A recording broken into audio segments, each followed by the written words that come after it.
Always the one who grinned and joked while John and Paul took all the credit, Ringo Starr was the humorous bug.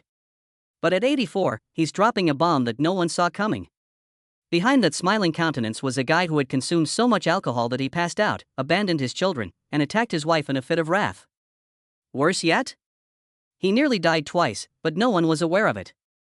Fans never could have guessed the Ringo narrative, from his covert health crisis to the violent episode that landed him in rehab. On July 7, 1940, Ringo Starr was born Richard Starkey in a modest home located at 9 Madron Street in the Dingle district of Liverpool. Richard Starkey Sr. and Elsie Gleave Starkey, his parents, put a lot of effort into supporting their family. His mom worked at a bakery, and his dad had been a dock worker before he became a baker. When his father abandoned the family in 1943, his already difficult life became even more difficult. Only 3 years old was Ringo. His mother worked multiple jobs to provide for them. In order to make ends meet, she worked as a maid and later as a bartender. Always watching out for her son, she was protective of him. Especially since he was having health problems. Due to appendicitis, Ringo had to have surgery when he was 6 years old. What was supposed to be a simple procedure became far more serious. A deadly illness that spread throughout his body was peritonitis. At Myrtle Street Children's Hospital, he spent a year recuperating after going into a coma. Another illness hit just as he was beginning to catch up with his studies. He had TB when he was 13. A sickness that claimed hundreds of lives annually in England. He was committed to a sanatorium this time, where he spent 2 years. Long periods of bed rest caused him to lag behind in his studies, but they also exposed him to something that would transform his life. Music sessions were arranged by the medical personnel to keep the kids entertained. In order to learn how to beat colored dots on drums and maracas, Ringo took up percussion instruments. Unbeknownst to him at the time, this was the start of his passion for drumming. When he got well, school didn't seem to matter anymore. He was having trouble catching up because he had missed too much. He left school at the age of 15 without any credentials. Like the majority of Liverpool's working-class boys, he entered the workforce right away. Prior to securing employment as a machinist, he held a variety of positions, including a brief position with British Rail. He didn't care for it, but it was steady. The musical career of Ringo Starr began in 1957. When he founded the Eddie Clayton Skiffle Group with his neighbor Eddie Miles. In Britain at the time, skiffle was popular everywhere. It was a straightforward jazz, blues, and folk mashup performed on minimal instruments. Drums and bass guitars were replaced by tea chests and washboards. Ringo discovered his own method of maintaining rhythm by tapping a washboard with a thimble. After playing local shows, the band soon became well known. In Liverpool, they were popular with songs like Walking Cane and Rock Island Line. Even the Cavern Club, which would go on to become a renowned location in Beatles history, was the site of their performance. It was on July 31, 1957, that Ringo made his debut. Everything changed for that Christmas. Ringo's first drum equipment was a gift from his stepfather. Just a homemade cymbal, a bass drum, and a snare drum. But that was sufficient. With a real drummer, the band's sound improved and their popularity increased. Despite their popularity, the skiffle mania was waning. American rock and roll began to gain traction by early 1958. Ringo was left wondering what to do after the Eddie Clayton Skiffle Group disbanded. A chance arose in November 1959 when Rory Storm and the Hurricanes required a drummer. One of the top rock and roll bands in Liverpool was this one. More professional and polished. Ringo joined and quickly adopted a new persona. Because he often wore rings and loved country music, he became known as Ringo Starr. Ringo had a wonderful moment when he sang during Star Time, one of Rory Storm's performances. He added to his developing stage presence by performing songs like Boys by the Shirelles. The Hurricanes played everywhere and were well liked not only in Liverpool. They were able to get a place at Butlin's holiday camp in Wales in the beginning of 1960. At the time, £25 a week was a good income for them. By October, they were performing at the Kaiser Keller Club in Hamburg, Germany. Even though the Beatles were present, the Hurricanes were the more popular band at the time. During that residency, Ringo met George Harrison, Paul McCartney, and John Lennon for the first time. Ringo filled in occasionally when Pete Best, the drummer for the Beatles, was unable to play. He recorded Summertime with Rory Storm's bassist, Lou Walters, John, Paul, and George one evening on October 15, 1960. It was Ringo's first performance with the individuals who would subsequently become his band. Those Hamburg nights will always be remembered by the Beatles. What was most notable was Ringo's drumming. His easygoing demeanor blended right in. The rest of the band, however, found it difficult to relate to Pete Best. It was evident that they needed a change by the middle of 1962. Best's drumming didn't fit their changing sound, and his aloof demeanor only made matters worse. He was to be replaced. In an attempt to locate Ringo, John Lennon and Paul McCartney drove from Liverpool to Pabwell Healy on August 15, 1962. He was offered £25 a week to join the Beatles, which was more than he was earning with Rory Storm. He paused at first. He felt the Beatles had something unique, but he was still devoted to the Hurricanes. He gambled. On August 16, 2 days later, Pete Best lost his job. On paper, Ringo was a Beatles member. He performed with them for the first time on August 18 at Birkenhead's Hume Hall. The changeover from Pete Best to Ringo Starr as the Beatles' drummer in August 1962 was anything but easy. Pete's fans were incensed. The audience at their first official performance with Ringo at Hume Hall in Birkenhead chanted, "Pet forever, Ringo never." At the Cavern Club, half of the crowd publicly protested, making the backlash even worse. George Harrison was punched in the eye as a result of the violent exchange. He even got struck by a bus later that same day. The Beatles maintained their position despite the overwhelming animosity. Ringo was lobbied for by George and Paul due to his excellent drumming. John joined in as well. Ringo had previously covered for Pete, and his expertise and dependability had pleased the gang. The protests eventually subsided. Fans started to take note of Ringo's contributions to the group. They sounded better because of the swing and looseness of his drumming. Although he wasn't particularly showy, the Beatles gained confidence from his rock-solid playing. Even Pete Best said the decision was appropriate decades later. It marked a sea change. The band's ascent to international renown was unstoppable with Ringo in their final lineup. Ringo's role developed along with the Beatles. His steady drumming served as the foundation for the band's transition into folk rock on Rubber Soul, 1965. In a daring new approach for rock music, his rhythms on Norwegian would melded perfectly with George's sitar. Ringo's playing grew much more adventurous with Revolver, 1966. He had never played a drum pattern so captivating as he did on Tomorrow Never Knows. Yellow Submarine supporters even liked him more once he showed off his mischievous side. Ringo had solidified his position in Sgt. Pepper's sound by 1967, when the Beatles released one of the best albums ever. His straightforward yet flawless drumming was featured on With a Little Help from My Friends, giving his passionate vocal delivery a strong pace. He was more than just the drummer. He was a vital component of the band's character. Ringo rarely sang, but when he did, it was unforgettable. The song Yellow Submarine was composed especially for his voice. It was playful and enjoyable, just like his personality. Fans of all ages adored it, and with a little assistance from my buddies, it became an anthem. A tune written specifically for his voice style. His voice was honest, sympathetic, and warm despite its lack of technical brilliance. The eternal quality of the song was its genuineness. Fans started to love both songs, demonstrating that Ringo was more than just the drummer. By the end of the 1960s, the Beatles had changed throughout their history. They had lost the cohesion that had characterized their formative years. They were being torn apart by personal conflicts, creative disagreements, and external factors. The band's concentration should remain on structured pop melodies, according to Paul McCartney. Under Yoko Ono's direction, John Lennon was shifting toward experimental music. Despite his success as a songwriter with songs like Here Comes the Sun and Something, George Harrison frequently felt underappreciated. It was made worse by Yoko Ono's presence in the studio. Ever since 1968, she has been by Lennon's side.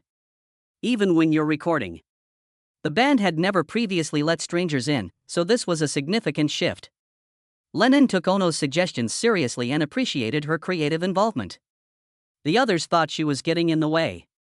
For Paul McCartney in particular, this was an issue. He charged that Ono was allowing the band to venture into avant-garde area during Revolution No. 9 because of Lennon. Harrison had trouble with the change as well. The friendship he had with Lennon had changed. It came to a head during the 1968 White Album sessions. The studio was in a tight vibe. Ringo Starr was the one who suffered the most from the sense of loneliness. The others were closer to each other than to him, he thought. In actuality, though, they all had the same sentiment. His drumming was particularly criticized by McCartney, who even took over in the USSR. It was profound to Ringo. Later, when the others became closer to him, he claimed to have felt abandoned and out of it. It got to the breaking point. Exhausted and frustrated, he left the band. Ringo fled to Sardinia as the other Beatles members struggled without him. He was inspired there and wrote the song Octopus's Garden, which would eventually be featured on Abbey Road. At the same time, the band back in London recognized how much they needed him. In telegrams, they referred to him as the world's greatest rock and roll drummer and even adorned his drum kit with flowers. He came back 2 weeks later, but the band's togetherness was becoming more and more strained. The words "Welcome Back" were written in flowers on George Harrison's drum equipment when he entered the studio on September 4.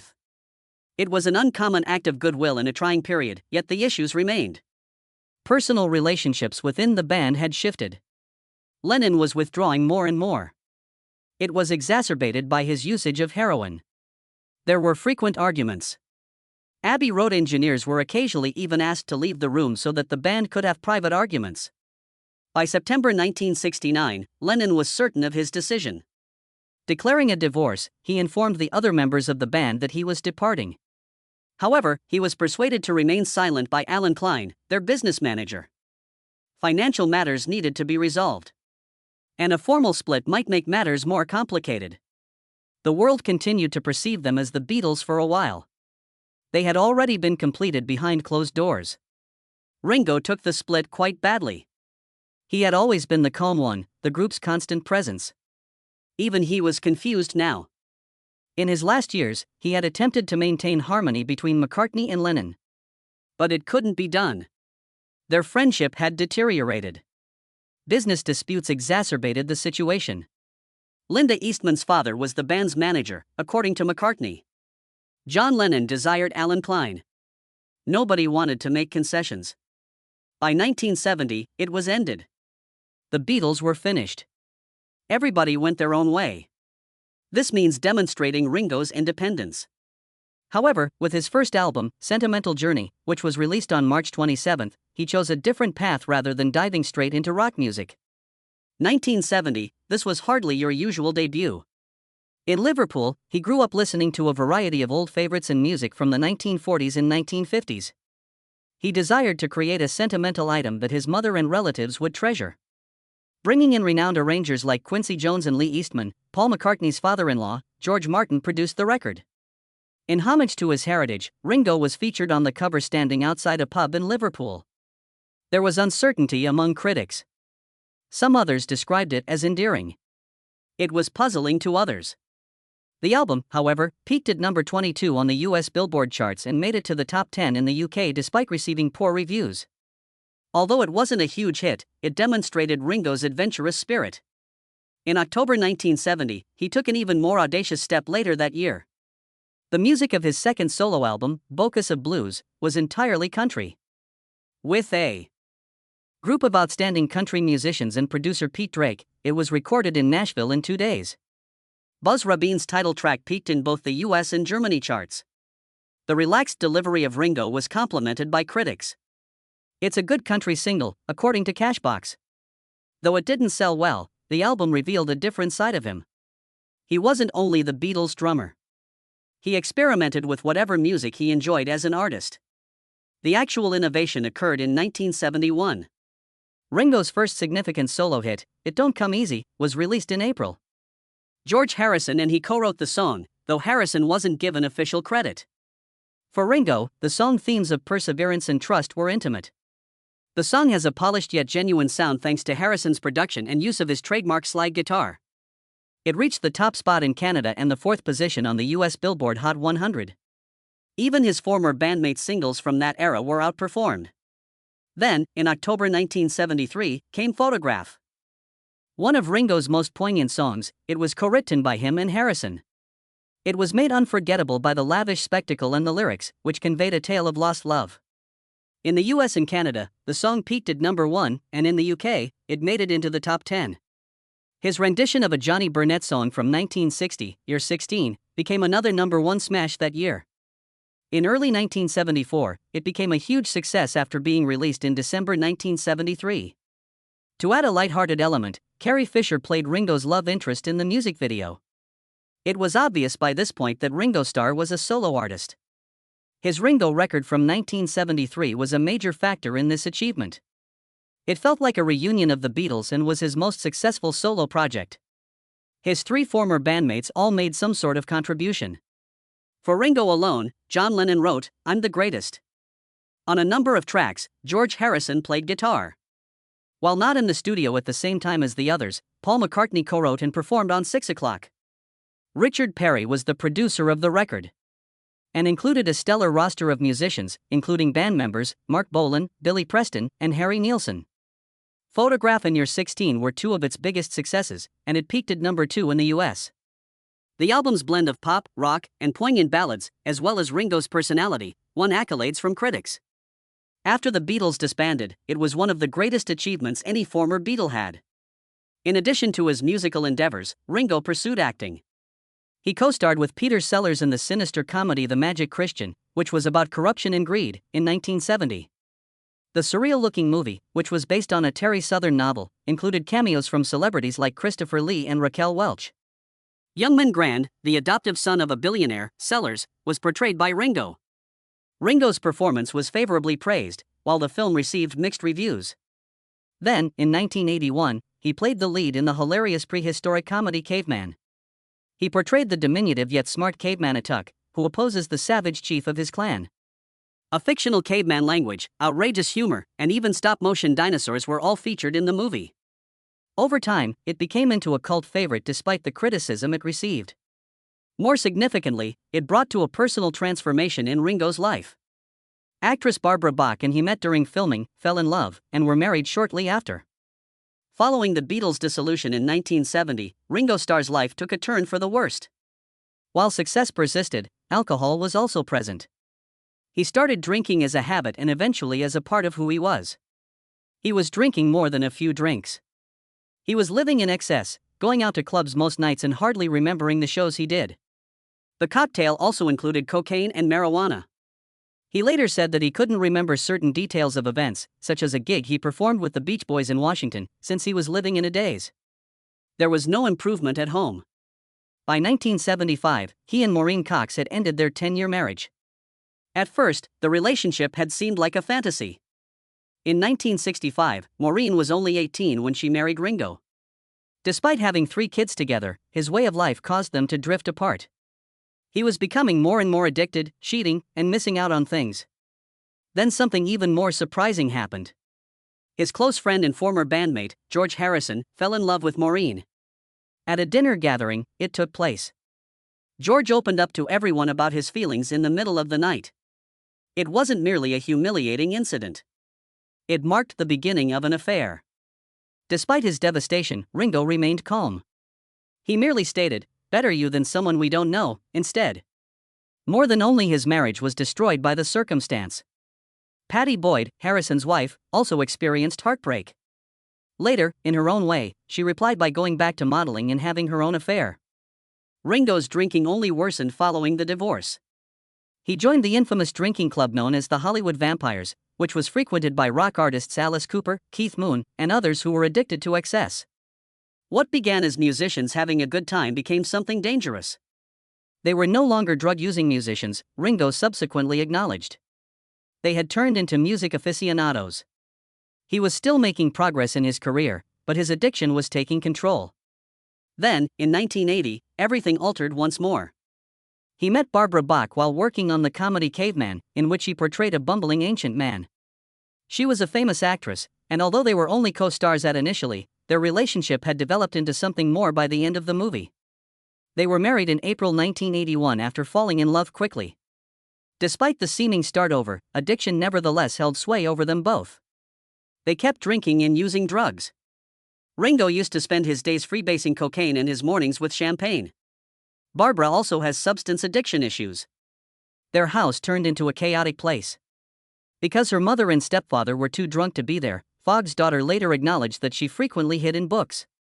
It was harming those around them now, not just destroying themselves. The year 1988 was a watershed. Ringo lost his composure one evening. Parts of their house were wrecked by him while intoxicated. And it didn't end there. In a fit of rage, he physically assaulted Barbara, so viciously that their staff thought she might not make it out alive. That was the turning point. They understood they couldn't continue in this manner. One might not survive if they didn't stop. They visited the Sierra Tucson Rehabilitation Clinic in Arizona that year. Ringo has never before made a concerted effort to tidy up. Although harsh, the 6-week regimen proved effective. He then acknowledged that staying sober was difficult even after treatment. He had to resist the temptation to drink on certain nights, grasping the sides of his drum seat after performances to prevent himself from caving in. He remained powerful, nevertheless. A daring decision made by Ringo Starr in 1989 permanently altered his career. He founded the All-Star Band, a unique band. The concept originated with producer David Fischoff, who envisioned a band in which each member was a solo star.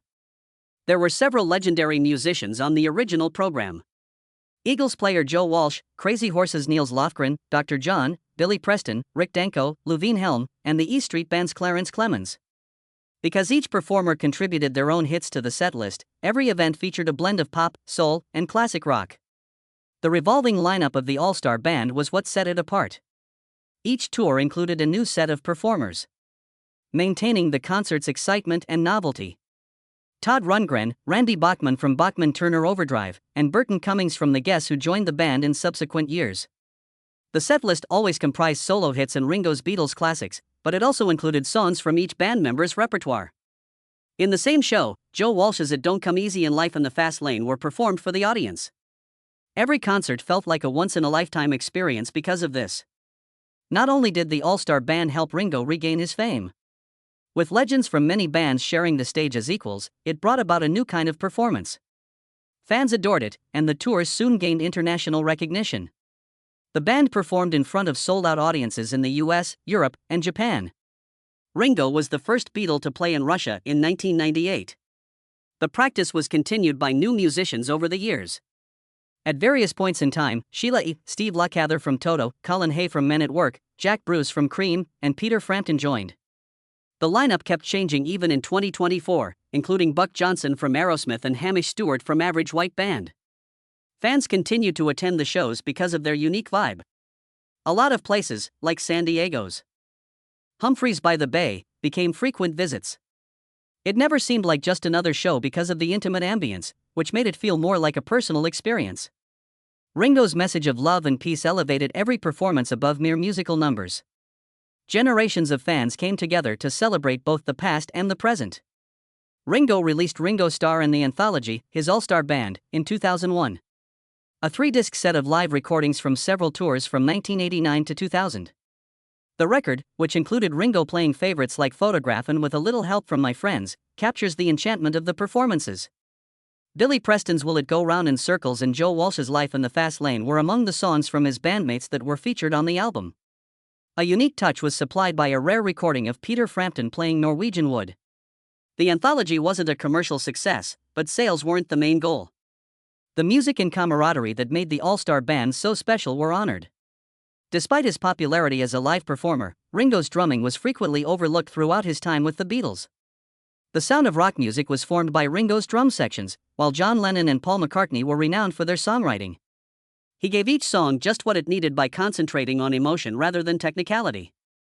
On Rain, his drumming made reverse tape loops popular. He demonstrated how delicate fills may completely alter a song's vibe with his work on A Day in the Life. His drum beat from Come Together is one of the most iconic in history. His impact became increasingly apparent over time. He is regarded by Phil Collins as one of the best drummers of all time. Dave Grohl marveled at the impact his straightforward beats might have. Ringo received a unique distinction among drummers in 2015 when he was admitted as a solo artist to the Rock and Roll Hall of Fame. Ringo Starr has long been referred to as the laid-back Beatles member. However, his life has been replete with issues and conflicts that few people discuss. A remark Ringo made in January 2008 turned his hometown against him. He was asked if there was anything about Liverpool that he had missed during an appearance on the Jonathan Ross Show. He responded, "No," without hesitation. He was at the worst possible time. He had assisted in the start of Liverpool's celebrations as the cultural capital of Europe only a few days prior. A lot of locals felt deceived. He had always been welcomed by the city as one of its own, but now it appeared that he had abandoned them. It wasn't simply newspapers and the internet that were angry. The Beatles' topiary sculpture was assaulted by vandals in April 2008 after it had been erected at Liverpool's South Parkway Transport Exchange. Franco Coval, an Italian artist, had made the sculpture, which included all 4 band members. But the only person targeted was Ringo. His head was severed by someone using cutting instruments. And picked it up. They never discovered it. There had been previous damage to the sculpture. Someone had attempted to crush Ringo's head earlier, but the vandals made sure it was gone this time. Ringo never issued an apology for his comment, even in the face of criticism. His silence simply served to increase the animosity. Ringo has discussed the most sinister aspects of his personal life in addition to public scandals. His fame had taken a toll on him by the late 1960s and early 1970s. He battled alcoholism and was sparsely involved with his kids. In 1975, his first marriage to Maureen Cox came to an end. Their youngest child at the time was 5 years old, and their eldest was only 9. Following the divorce, Maureen remained in the UK to raise their kids by herself, while Ringo relocated to Los Angeles. He acknowledged much more concerning behavior in the late 1990s, years after the incident. In a fit of intoxication during his worst years, Ringo violently assaulted Barbara Bach, his second wife. He was unable to even recall what had transpired the following morning. At that point, everything changed. He and Bach went to rehab together, and he made staying sober his top goal after that. He made an effort to mend his relationship with his kids and regain the trust that he had betrayed. John Lennon's previous actions have been well covered, but Ringo's admissions have received less attention. However, they serve as a reminder that even the most adored superstars have personal struggles. Ringo has also been on the brink of death. In April 1979, he experienced a potentially fatal medical crisis. Peritonitis, which he had battled as a child, resurfaced decades later. When the agony got too much, he was sent to Princess Grace Hospital in Monte Carlo. In an emergency operation on April 28, physicians removed several feet of damaged intestinal tissue. It was almost a disaster. 3 weeks following surgery, Ringo was able to attend Eric Clapton's wedding to Paul McCartney and George Harrison, whereas most people would have needed months to recuperate. What should have been the worst thing that happened to him that year was his health scare, but it wasn't. On November 28, 1979, his house in Hollywood caught fire. Numerous Beatles souvenirs were destroyed in the fire. It served as a reminder that things can change drastically in life. The fire and the disease made him rethink his life. After years of living a wild lifestyle, he understood he needed to concentrate on his health.